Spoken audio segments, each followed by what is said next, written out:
Some movies grow old, some movies get forgotten, and then there are movies that become part of our DNA. For so many of us, one of those movies is Back to the Future. It isn't just a film, it's comfort food, and it feels like pure childhood nostalgia. But underneath the polished magic is a mountain of strange decisions, rejected scripts, last-minute recasts, studio headaches, actors almost walking away, and ideas so weird you'd swear somebody made them up. And today we're taking a trip to the past and the future. We have 20 facts you definitely didn't know about Back to the Future, and even if you think you know everything, the surprises are still coming. Alright, let's roll back the clock, starting with one of the questions fans have asked for decades. Number 1. The real origin of Marty and Doc's strange friendship. One of the weirdest things about the movie, and something fans have joked about for years, is why is a 17-year-old kid hanging out with an eccentric old scientist? The movies never explain it, but the original creators had an answer. Marty and Doc didn't meet through school or science club or some cute backstory. Marty met Doc because he snuck into the Doc's lab as a kid and got caught. But instead of kicking him out, Doc ended up hiring Marty for small chores.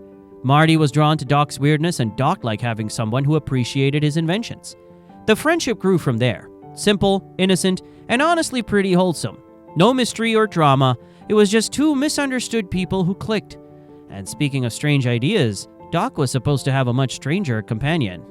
Number 2. Doc Brown's forgotten chimp sidekick. Believe it or not, early drafts gave Doc Brown a pet chimpanzee. Not a dog, not a sidekick with character depth. A chimp. A time-traveling scientist with a chimp. Universal shut down that idea, saying, no film with a chimpanzee has ever made money. And honestly, fair enough. They didn't want animal trouble on set either, so that idea died instantly. And Einstein the dog, a much cleaner, calmer, and safer choice, replaced the chimp. We lucked out. But while that crazy idea got scrapped fast, the whole film actually started with something far more ordinary. Number 3, the yearbook that sparked a time travel classic. The Back to the Future franchise only existed because Bob Gale found his father's old high school yearbook. Talk about the butterfly effect. He wondered if he and his dad would have been friends in school. That tiny personal question became the foundation of everything. The plot, the emotional hook, the spark for time travel, it's one of the simplest origins for a blockbuster ever. A personal what-if that turned into a cultural phenomenon. But the first script that came from that idea was a mess. It was nothing like the movie we got. Number 4, the script that looked nothing like the movie. The drafts were almost unrecognizable. No Delorean, no High Valley charm, no lightning strike finale. The pacing was slower and the comedy was barely there. Even the tone was a complete 360. It was darker, messier, and slower. Some scenes took place in the desert, some relied on government facilities. The emotional beats were scattered. It took years and multiple rewrites to find the heart of the film. The creator shaped and reshaped the script until it finally felt like the fun, bright, heartwarming movie we know today. And speaking of years, polishing the script wasn't the hardest part, selling it was. Number 5, Hollywood's most rejected screenplay. It wasn't just rejected once or twice. Back to the Future was rejected over 40 times. Studios told them it wasn't raunchy enough to compete with the teen comedies of the 80s, but it still wasn't clean enough for Disney. It was too weird, especially the mother storyline. Nobody wanted it, nobody understood it, until one person finally did, and it was Steven Spielberg. But even Spielberg couldn't stop the studio from wanting to mess with the film's identity, starting with the title. Number 6, the movie that nearly had a completely different name. Universal Pictures hated the title Back to the Future. They said audiences wouldn't understand it. They wanted to call it Spaceman from Pluto. Yes, that was the real suggestion. It was on a memo. Thankfully, Spielberg saved the title by pretending the memo was a joke. It kinda embarrassed the executive into dropping the idea. It's a good thing he did, because the next big change definitely saved lives. Number 7, the time machine that wasn't a DeLorean. Originally, the time machine was a refrigerator, a literal fridge. The time travel climax involved a nuclear test site. The characters would hide inside the fridge to return home. It sounded dangerous and complicated. The writers scrapped the idea because they were worried kids might try to climb into refrigerators at home. Smart call. So they changed it, and the stainless steel, futuristic-looking DeLorean became a legend. Before they decided to use the DeLorean in the film, the car company wasn't doing so good. Putting the car in the film gave the car a whole new life, and the creator even wrote a letter to the filmmaker saying thank you. The film didn't just change machines, it changed actors too. Number 8, the Marty McFly who came before Michael J. Fox. Did you know that the first Marty wasn't Michael J. Fox? It was Eric Stoltz. He filmed for weeks. He appeared in full scenes and did full performances. The cast worked with him day and night, but he just didn't match the tone. The movie needed light, comedic timing, and Stoltz's version was dramatic and somber. He wasn't funny. He wasn't light. He wasn't Marty. The team eventually made the painful decision to fire him and restart everything with Michael J. Fox, which leads into one of the most impressive reshoots in movie history. Number 9. When Michael J. Fox finally became Marty. Michael J. Fox had the charm from day one, but he was also filming Family Ties. He worked on the show during the day, then came to the movie set at night. Sometimes he only slept a few hours in between. His schedule was literally work, drive, film, sleep a few hours, and repeat. Exhausting, but worth it.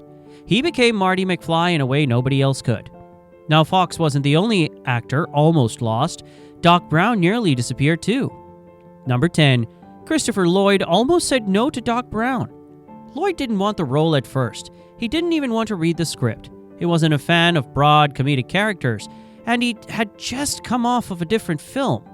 He almost said no on the spot, but his wife convinced him to give it a try, and thank goodness she did. Because without his wild eyes, frantic delivery, and chaotic genius, the movie just wouldn't exist. His chemistry with Fox is the foundation of the entire franchise. But not all on-set relationships were that smooth. Number 11. The Crispin Glover on-set storm. Crispin Glover, who played George McFly, had a complicated relationship with the production. He questioned major scenes, challenged emotional choices, and debated the film's themes. He wanted a different ending. He wanted George portrayed differently. He had strong opinions that the filmmakers didn't always agree with. He created tension on set, the kind that still gets talked about decades later, and eventually led to him not returning for the sequels. Speaking of tension, the music department had its own challenges too. Number 12. The composer Spielberg didn't trust at first. When Alan Silvestri was suggested as the composer, Spielberg didn't think he was right for the job. The team had to convince him to give Silvestri a chance. Silvestri then delivered the main theme. Spielberg immediately changed his mind, and the score became one of the greatest in movie history. Music wasn't just an issue behind the scenes, it affected Michael J. Fox too. Number 13.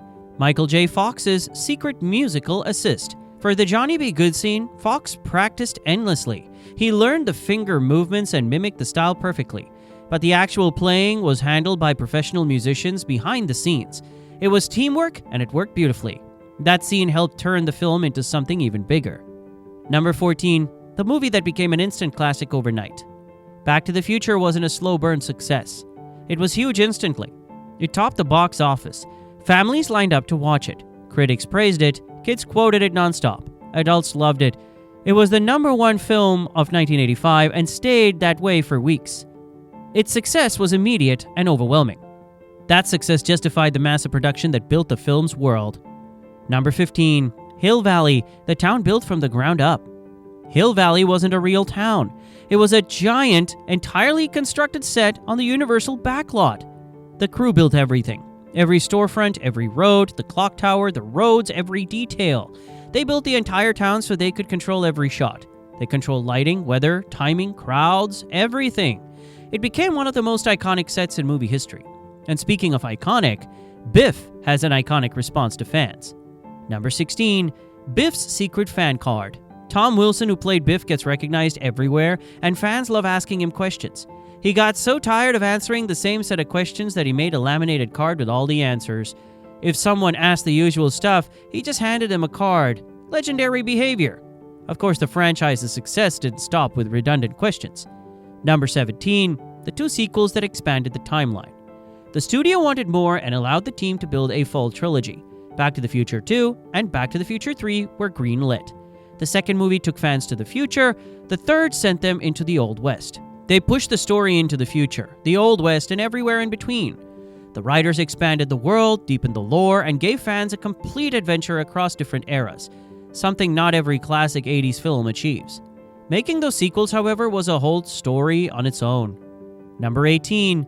The sequels shot in one giant marathon. Instead of filming separately, the team shot both sequels back to back.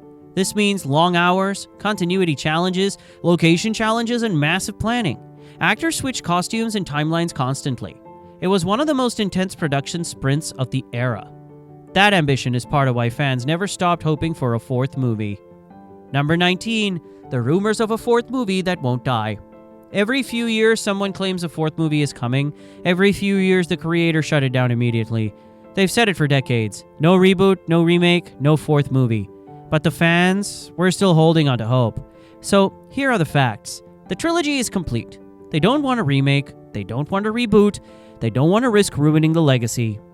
The story is finished. To wrap on a lighter note, let's talk about one of the strangest merchandise ever. Number 20. Pizza Hut's $1.99 time travel sunglasses. During the release of Part 2, Pizza Hut sold promotional solar shades for $1.99. They were wild, bright, retro-futuristic sunglasses inspired by the movie. But today, collectors still hunt them down for real money. So if you've got a pair, you might be sitting on a surprisingly valuable piece of pop culture history. And with that, we've reached the end of our 20 facts journey through the time capsule that is Back to the Future. This movie is a reminder of how creativity, risk-taking, and a little bit of chaos can come together to create something unforgettable. And the more you learn about it, the more you appreciate every frame. If you love this deep dive into the movie's secrets, make sure to like the video, comment your favorite Marty moment, subscribe for more nostalgic movie breakdowns, and as Doc Brown would say, your future is whatever you make it, so make it a good one. See you next time.